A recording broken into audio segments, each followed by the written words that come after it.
নমস্কার বন্ধুরা, সায়ন্দিপাস কিচেনে সবাইকে স্বাগত। আজকে আরও একটি নতুন ভিডিও নিয়ে আপনাদের কাছে চলে আসলাম। আজকের রেসিপি ডালিয়ার পোলাও। এটি আপনারা যে কোনো নিরামিষ দিনে বানিয়ে ফেলতে পারেন। আসুন দেখা যাক কী কী লাগছে।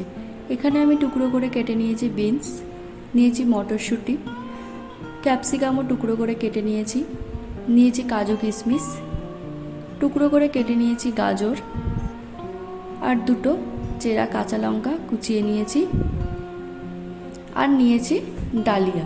এখানে আমার 1 কাপ ডালিয়া। আর পুরো রান্নাটাই আমি করব ঘিতে। এই রান্নাটি আপনারা যে কোনো উপোসের দিনেও বানিয়ে ফেলতে পারেন।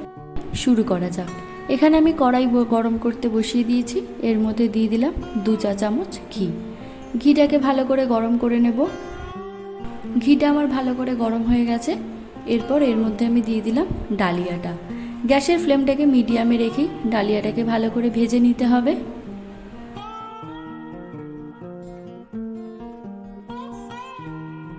দেখুন ডালিয়াটা আমার ভালো করে ভাজা হয়ে গেছে। এরপর এটা একটা প্লেটের মধ্যে তুলে নেব।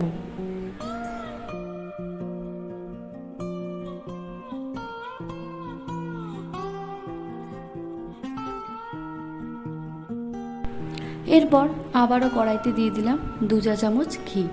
ঘিটাকে ভালো করে গরম করে নেব। গ্যাসের ফ্লেমটা মিডিয়ামে রেখে দিতে হবে। এরপর এর মধ্যে দিয়ে দিলাম একটা তেজপাতা, 2টো এলাচ, 2টো লবঙ্গ, 2টো দারচিনি। ফোড়নটাকে ভালো করে নাড়াচাড়া করে নেব যতক্ষণ না পর্যন্ত এর থেকে একটা গন্ধ বেরোচ্ছে। এরপর এর মধ্যে দিয়ে দেবো টুকরো করে কাটা গাজরটাকে ভালো করে ভেজে নিতে হবে। এর মধ্যে দিয়ে দেবো টুকরো করে কাটা বিনস। দুটোকেই ভালো করে নাড়াচাড়া করে ভালো করে ভেজে নিতে হবে। গাজর আর বিনসটা ভালো করে আমার ভাজা হয়ে গেছে। এরপর এর মধ্যে দিয়ে দিলাম কুচনো ক্যাপসিকামটাকে দিয়েও আবারও ভালো করে ভাজতে হবে।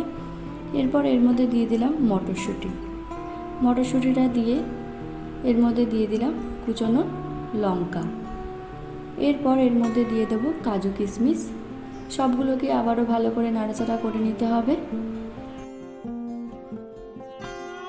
সবজিটা নরম হওয়ার জন্য আমি এখানে দেবো সামান্য একটু লবণটা দিয়ে আবারও ভালো করে নাড়াচাড়া করে নিতে হবে। সবজিগুলো আমি এখানে বেশি লাল করে ভাজবো না, তাহলে সবজির যে সুন্দর কালারটা সেটা নষ্ট হয়ে যাবে। এরপর এর মধ্যে দিয়ে দিলাম আগে থেকে ভেজে রাখা ডালিয়াটাকে দিয়ে আবারও ভালো করে নাড়াচাড়া করে নিতে হবে।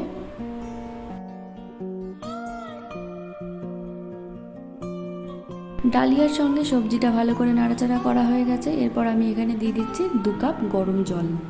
জলটা অবশ্যই আপনারা গরমই ব্যবহার করবেন, তাহলে পোলাওটা আরও ভালো হয়। আমি যে কাপ মেপে ডালিয়া নিয়েছিলাম সেই কাপের 2 কাপ জল দিলাম।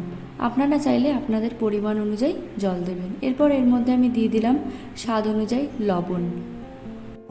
আমি দিয়ে দিচ্ছি এর মধ্যে স্বাদ অনুযায়ী মিষ্টি।